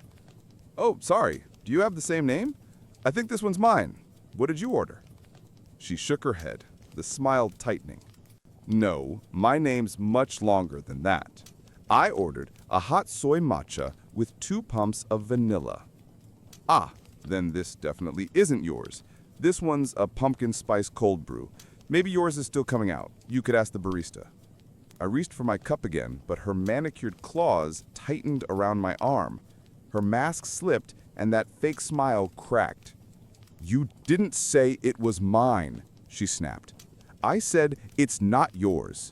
I saw you walk in and grab the first drink you saw. You can't do that. You need to wait in line like everyone else." It finally clicked. "Oh, I ordered through the app. It's prepaid and ready for pickup. See?" I pulled up my confirmation email on my phone and showed her. "Order placed 12 minutes ago, paid in full." She barely glanced at it before smacking my hand away, hard enough to leave a red mark. "You can't just walk in and take it," she hissed. "I don't care if it's your drink. It's not fair to everyone else who's waiting." I stood there, stunned. Did this stranger seriously just hit me over a Starbucks order? Around us, maybe 8 people were waiting for their drinks, with another dozen still in line. She honestly thought I should wait behind all of them just to satisfy her warped sense of fairness? I locked eyes with the barista, who looked exhausted, the kind of weary look only years of customer service trauma can create. She sighed and approached us cautiously. "Hi, is there a problem here?" Before I could answer, Miss Entitlement jumped in. "Yes, this girl just walked in, grabbed a random drink, and won't wait her turn. Tell her to get back in line." I held up my phone. "That's not true. This is my drink. I ordered it through the app. Here's the confirmation, and the name matches the cup. Look." The barista double-checked my phone, glanced at the label and nodded. Yes, ma'am, this order is hers. She paid in advance. The entitled woman's jaw tightened. I don't care if she paid. I've been waiting here like everyone else. She doesn't get special treatment. The barista's tone stayed calm, but firm. Her order came through the mobile system earlier, so it was prepared in order of receipt. You're welcome to use the app next time to skip the line. But you can't stop other customers from collecting their drinks or use physical force. Please step aside or I'll have to ask you to leave. Miss Entitlement's face flushed crimson. No, I want my drink and she can wait like everyone else. Make my matcha first. I don't care if hers is done. I sighed. I'm actually running late for an appointment, so can I just take my drink and go? Also, she hit me. There's a red mark on my arm. Maybe call security? The barista nodded. Yeah, I think that's best. Up until that moment, Miss Entitlement hadn't raised her voice. She'd been calmly dripping venom with that infuriatingly patronizing tone, like she thought we'd all eventually come to our senses and realize she was right. But when the barista finally handed me my drink, her composure shattered. Her face twisted with pure rage as she turned on the poor employee. This is ridiculous. Your system is broken. Do you have any idea who I am? You'll regret this. Get your manager now. And that, my friends, is how I got smacked in the hand by a Starbucks Karen because she doesn't understand how mobile orders work. I didn't do anything wrong. I paid for my drink, and I'm not going anywhere. I'll sit here and enjoy it. I have every legal right to do so, and there's nothing you can do to stop me. While the demon continued her tantrum, I glanced at the unflappable barista. She blinked heavily, and for a moment I thought she might actually cry. But then I realized this battle-hardened warrior was simply restraining the urge to roll her eyes. She met my gaze and gave a subtle nod toward the door. After years of surviving the front lines of customer service hell, she could handle this herself. The crowd parted like the Red Sea, letting me pass toward the exit. Just as I reached the door, the elegant woman realized her prey was escaping and screeched, "Hey, where do you think you're going? She can't just leave. Someone stop her. I said she has to wait her turn like everyone else." I raised a single finger in her direction and slipped out the back door just as the bell above the entrance jingled. A security guard had arrived. Beelzebub's righteous tirade immediately shifted gears. Now she was shouting that she had every right to be there, that she hadn't done anything wrong, and that she refused to be kicked out. She demanded her money back, a free matcha, and a formal apology right now. Each sentence was punctuated by the sound of her slapping the counter. Her indignant screeching slowly faded behind the closing door as I walked away, holding my well-earned cold brew like a trophy. I like to imagine the guard didn't have to physically throw her out, though honestly, knowing her, she probably regained her composure, lifted her chin, and swept out like an insulted duchess, muttering something about her lawyer. As I sipped that heavenly pumpkin-spiced madness, I pictured a lonely venti soy matcha latte, extra hot, 2 pumps of vanilla, slowly cooling on the counter. And somewhere, a decaffeinated Beelzebub was probably raging in her fancy office. That thought made every sip taste even sweeter. Edit. Wow, I didn't expect so many people that actually read this all the way through. I figured I'd take a minute to answer a few common questions that keep popping up in the comments. Yes, I'm Australian, and yes, this really happened here. About the infamous pumpkin-flavored monstrosity, I fully admit I have the world's worst taste in coffee, but drinking something that tastes like a scented candle has always been a weird little dream of mine. And you know what? Shockingly good. Props to America for that one. To those asking why I didn't stand up for myself, I'm a lover, not a fighter, meaning I literally can't fight. If I tried to punch her, I'd probably hurt my own hand more than her face. Plus, I didn't want to get banned from the only Starbucks I ever go to, or, get charged with assault. Why didn't I call the police? I was already late for therapy, and I didn't want to spend hours giving a statement. She didn't really hit me, more like a slap on the wrist that left a red mark for a while. No bruise, nothing worth reporting. Should I have thrown my drink on her? Absolutely not. I'd rather calmly sip my $9 coffee milkshake in peace. Besides, if I'd made a mess, the poor employees would have had to clean it, not her. Oh, and shout out to the guy who literally made a fake account just to send me a death threat because he didn't like my tone and thinks I'm a stuck-up witch. Honestly, kind of flattering. That's a lot of effort for one hate message. If you're reading this, send me your name and address. I promise I won't forward it to the cops. And finally, to everyone who made it this far, thank you. It's nice knowing someone actually reads this stuff. This was fun to write, but it's now 4 a.m. and I'm about to crash. Let's see what chaos tomorrow brings. Before we move on to the next story, I've got a question for you. What would you do in this situation? Actually, it reminded me of something that happened to me recently. It's kind of similar. I'd ordered a shawarma through an app, got a notification that it was ready, but when I arrived, I had no idea where to pick it up. The girl behind the counter, she was serving someone else, totally silent, and I just stood there, waiting, confused. I finally asked, "Hey, can I pick up my shawarma?" And she just didn't answer. Awkward silence. I waited until she finished with the customer, asked again, and she finally handed it to me. I said, "You could have just said something," and she replied, "Can't you see I'm serving someone?" Like, what? I was new there, didn't know how pickup worked, and she couldn't spare 2 words to clarify? Some people just really hate being mildly helpful. Anyway, what do you think? Was she totally right to ignore me? Or was that just bad customer service? Curious to hear your thoughts, because like in the Starbucks story, sometimes these wait your turn situations aren't as black and white as they seem. My professor hired me as a nude maid. I'm a woman in my early 20s, and my professor is in his 30s.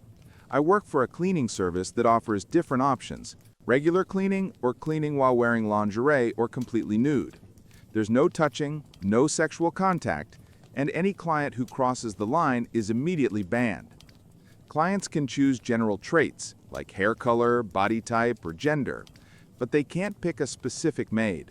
The agency assigns someone based on availability, and both the maid and client can use fake names. No photos are ever shared, and the system automatically checks for potential conflicts, like if 2 people work or study at the same place, to avoid exactly the kind of situation that ended up happening to me. A few months ago, I got a message from my company about a nearby client who had requested a maid in lingerie. Apparently, I matched the description. I arrived dressed casually, jeans and a t-shirt, with the lingerie underneath, as required. When the door opened, it was my professor. We both froze. I immediately realized what had happened. I told him that the agency usually screens for overlaps like this, but obviously something had gone wrong. I offered 2 options. I could stay and do my job professionally, or call the office and send a replacement. Either way, we could just forget this ever happened. He chose the second option. I called my supervisor, explained the situation, and left. The company later told me that due to a software glitch or human error, no one noticed that we were both affiliated with the same university. A few days later, I ran into him on campus. He looked tense and awkward, wouldn't make eye contact, and seemed to avoid me entirely. Later that same day, we bumped into each other again, and it was even more uncomfortable. We had classes together at the end of the previous academic year, after the cleaning incident, and back then he also acted distant, but I thought it was just because classes were online. Normally, I wouldn't care, but next year I'll have him again for several courses and mandatory one-on-one project meetings. These sessions can't be reassigned to another professor, and they directly affect my final grades. I'm confident I can stay professional, but I'm not sure he can. It's been months, and he still can't even look at me. I'm paying a lot for my education, and if this keeps up, it might impact my grades and opportunities. I have no idea what to do. I can't afford to let my academic record suffer, but confronting him might make things even worse. Update. he reported me. Following some advice I got online, I scheduled a meeting during his office hours to clear the air. I also sent a polite email saying that with the new academic year starting, my final one, I wanted to discuss my thesis topic to make sure he approved it before I began. That's something every student does. But apparently, that simple message was enough to send him into panic mode. The cleaning agency I work for also offers fully clothed maids, so he went to the university administration and claimed that he had hired that service, a standard cleaning, and that when I showed up, I offered to clean nude in exchange for help with my thesis. He said he refused. Obviously, that's a total lie. I provided the university with a recording of my phone call with the agency, which was enough to clear me. Unfortunately, there's no way to access his payment records since the service uses an anonymous billing system, and anything beyond that would require a court case, something I can't afford. Even though I was cleared, the administration said they couldn't place me in any of his classes moving forward because, formally, I was now listed as being involved in a sexual harassment investigation. He must have reported me right after receiving my email because the notice from the Student Affairs Office came less than a week later. I honestly can't understand what was going through his head. Maybe he thought I was planning to report him first and wanted to get ahead of it. But that's absurd. All I did was book an appointment like any other student. Either way, I'm leaving the university. I only had 1 year left before graduation, and I've already applied to transfer to nearby schools. But since this all happened right at the start of the semester, it's 10 times harder to arrange than if it had happened over the summer. The only good thing is, I wasn't expelled or suspended, so I don't have to explain anything to anyone. The university seems willing to quietly let this whole mess fade away. Another professor even agreed to write me a recommendation letter. The cleaning company blacklisted him and plans to share his information with other agencies, so hopefully he won't be able to pull something like this again. I also spoke with a lawyer during a free consultation. I decided not to sue. Best case scenario, if I somehow won, my name would be cleared, but my personal life would become public. My classmates and professors would find out everything, and I'd still be stuck in a university that already showed it would throw me under the bus to protect a coward. Even if I won, my professional reputation would be tarnished in academic circles. So I'm walking away with my dignity, my truth, and the hope that this man never gets the chance to hurt another student again. They want us to follow a dress code at school? Nope. I'll wear whatever I want. A little background for context. I've never been a fan of dress codes just for the sake of having them. So, when I got into a boarding school that didn't require uniforms, I was thrilled. Honestly, I don't even hate dress codes in principle. My problem is always with how people interpret them. For example, if the rules say socks should be black or blue, 99.9% of people will assume it means navy blue. I'm the kind of person who'll show up in sky blue socks just to prove a point. Not to make trouble, but simply to share a sly grin with the handful of people who think, well, it does just say blue. It's my way of reminding the bureaucrats who wrote the rules that they aren't as airtight as they think. As my husband likes to say, I've always been a bit of a pain in the neck. I enjoy showing that either or isn't the only option. I've always dressed boldly, loved unusual combinations of fabrics and colors, and if someone had encouraged me to learn sewing back then, I probably would have become a fashion designer. But boarding school is hardly a place full of vibrant creativity. Despite being spirited, I was never a troublemaker. My mom used to describe me as a polite, well-behaved kid who could bend rules into a pretzel without ever technically breaking them. She had to word her rules very carefully whenever she left me home alone, but she also had to be cautious not to give me new ideas in the process. If someone presented a rule as unbreakable, I just had to test it. And if they were pushy or smug about it, I'd find the cleverest way possible to prove them wrong. My mom always believed critical thinking was the real key to success in life. She taught me that if you can analyze a problem and figure out a solution, you don't need to have all the answers memorized. You just need to know how to find them. Remember, this was a decade before Google and smartphones, so I don't fault modern parents for having a different mindset. Still, I'd raise my own kids with the same philosophy if I had them. She raised me to believe success comes to people who don't just answer apple when someone asks what that round red thing on the table is. Instead, you pick it up, study its weight and texture, notice the sheen on its wax, memorize its smell, because you never know when someone will ask you to describe the underside of an apple when there isn't one around. And when you grow up thinking that way, turning school dress codes inside out becomes kind of fun. So here's the actual story. At my boarding school, we had 2 dress codes. The first was called the class dress code, and that basically meant we were expected to look like young professionals. Pretty standard stuff: skirts below fingertip length for girls, shirts and ties for boys, and all the usual details. The second set was for downtime, called city dress. That was when we hung out in the student lounge or went off campus. It was more relaxed, but still had enough restrictions to prevent the girls from wearing anything too revealing, or the boys from dressing like slobs in ripped clothes. Now, I had these suede knee-high fringe boots. Actually, I had 2 pairs, one black and one brown. They were the warmest, most comfortable boots I'd ever owned, even before Uggs became a thing.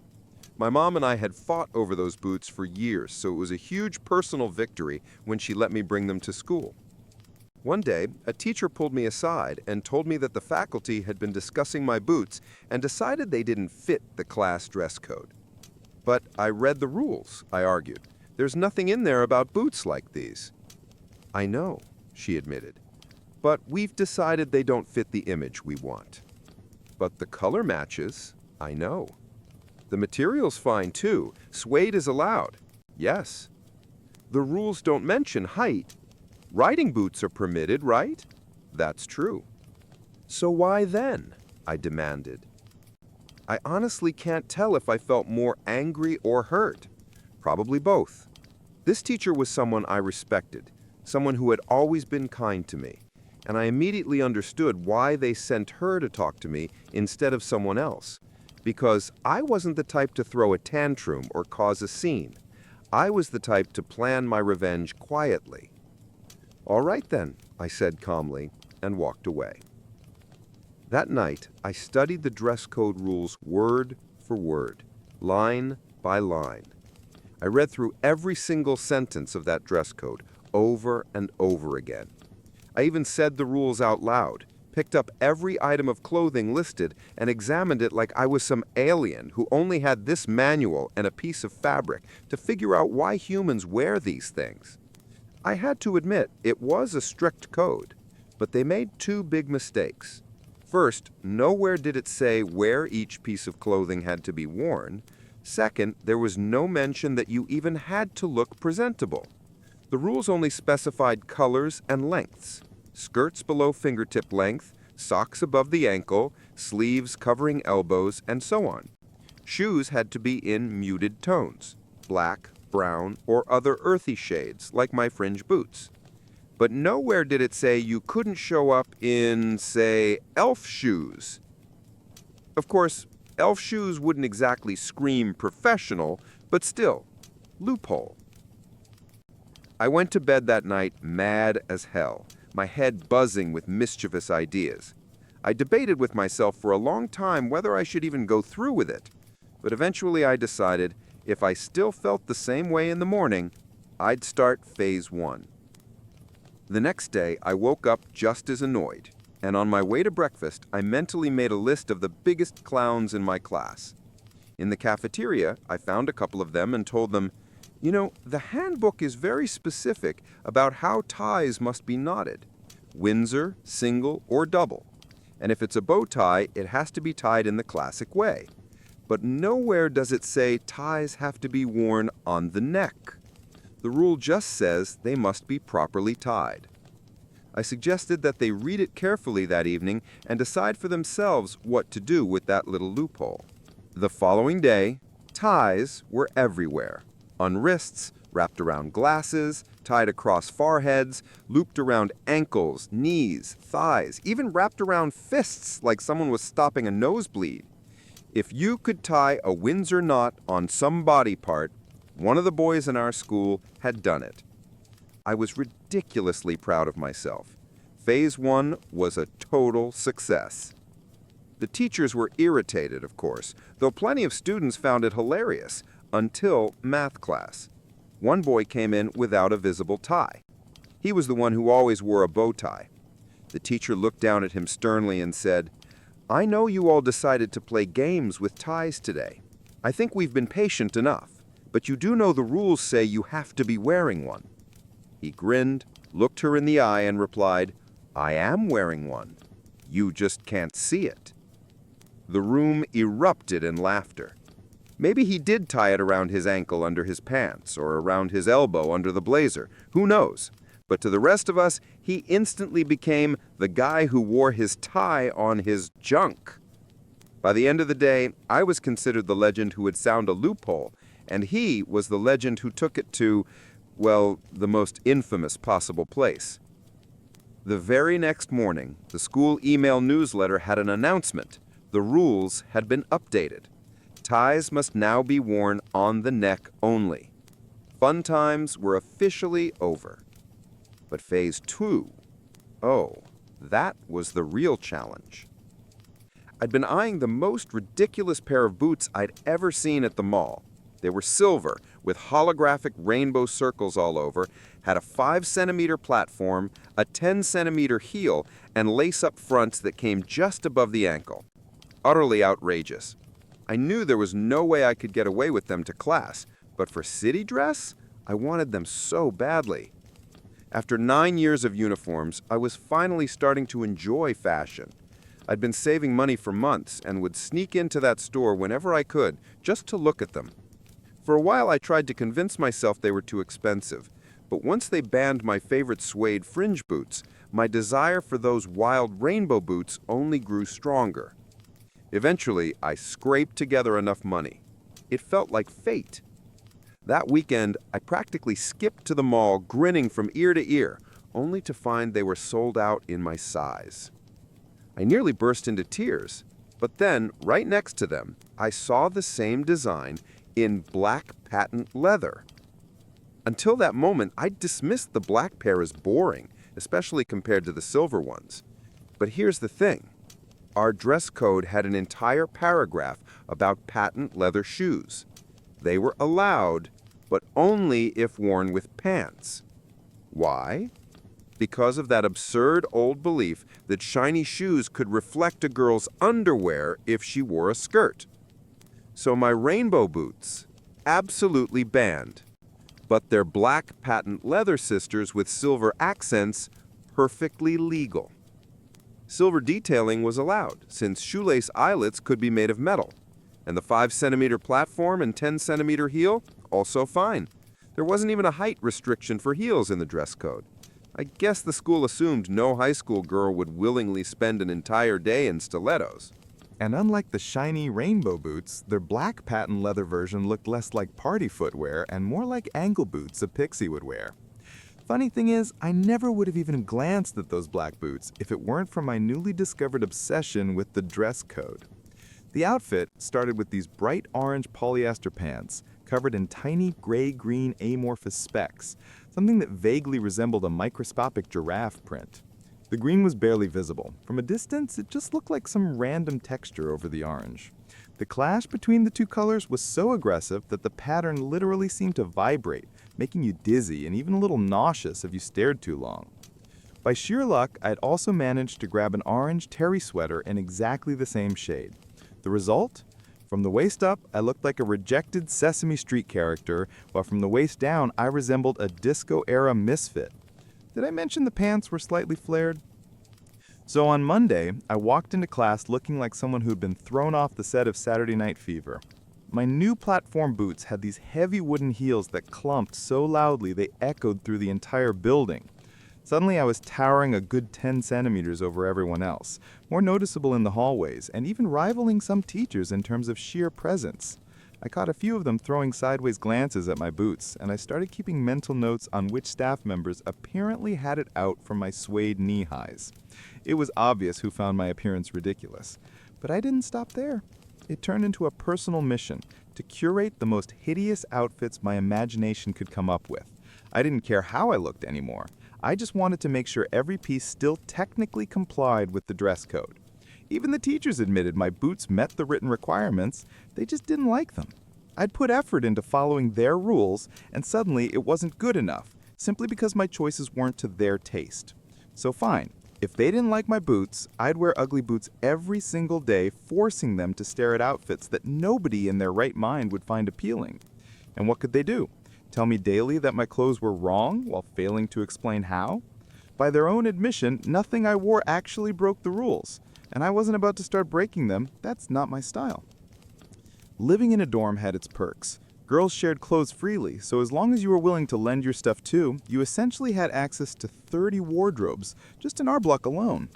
My own clothes had been carefully coordinated, but once you started mixing them with other people's, the results became gloriously absurd. Like when my roommate's loud neon blouse, which she only ever wore with a black skirt, ended up paired with another girl's skirt in a clashing wild print. I wore it specifically because the colors screamed at each other. Still, not against the rules. Those scandalous slut boots, I only ever paired them with pants. I raided every thrift store, vintage shop, and secondhand place in town, and since our city had no shortage of hippies, the selection was fantastic. I put together 3-piece suits with ties that made me look so boyish that at a parent-teacher meeting, one of the teachers actually asked my mom if I was... Apparently dressing badly meant you were automatically gay. I'd braid my bangs into a thin plait, clip a heavy earring to the end so it dangled, and then swing it back and forth over my desk, or book, but only during the lessons of the teachers I suspected of discriminating against my boots. Basically, I did everything I could to annoy them with my appearance. At that infamous parent-teacher conference, they asked my mom to talk to me about my clothes. She blinked and asked if I was breaking any rules. They explained the boot situation. My mom laughed and told them there was nothing they could do. If there's one thing her daughter hated, it was being punished for a rule she didn't know existed. Or worse, one that had never even been written down. If you want to make a new rule right now to stop her, go ahead, Mom said. By tomorrow, she won't be doing this anymore. I promise you won't see those boots again. But the way she'll see it, you've taken away something she liked for no good reason. That's punishment, whether you call it that or not. And when she feels punished unfairly, she punishes back. Simple as that. My advice? Drop it, and spend the summer rewriting your handbook. Otherwise, you'll burn through paper trying to keep up with all the loopholes she's going to find. My daughter lives for finding loopholes. Honestly, I regret giving her so many puzzle books when she was little. Hearing this, the teachers admitted the only real reason they were ignoring my new boots was this. When the teachers saw how I reacted to the suede boots ban, some of them honestly seemed afraid to imagine what I might show up in next if they tried to outlaw the second pair as well. But being the well-behaved student that I actually was, I never wore those suede boots again. And after that, no one ever gave me grief about my outfits. Well, except for one time when my skirt ended up way too short. That one wasn't even intentional.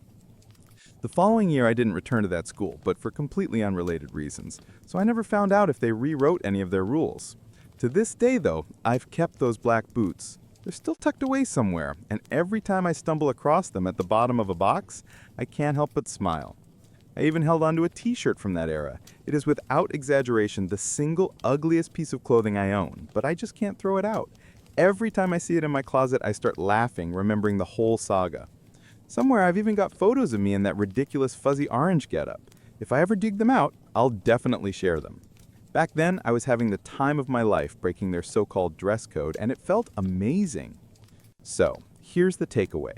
Whatever problems you're facing, try flipping them inside out.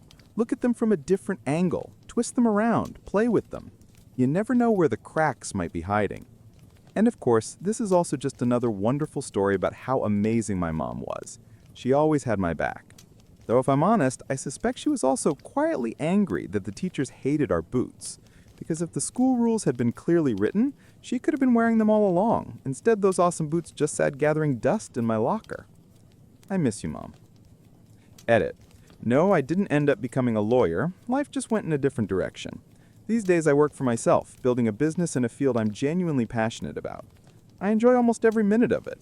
I'm happy and I'm grateful that I get to love what I do. One last note. This whole story took place in the mid-90s. Strange things in the mailbox. Nothing unusual had ever happened with my mailbox before. I live alone and rarely talk to my neighbors. At most, we just hold the door open for each other. About 2 months ago, in early May, I went to check my mail, something I usually do a couple of times a week.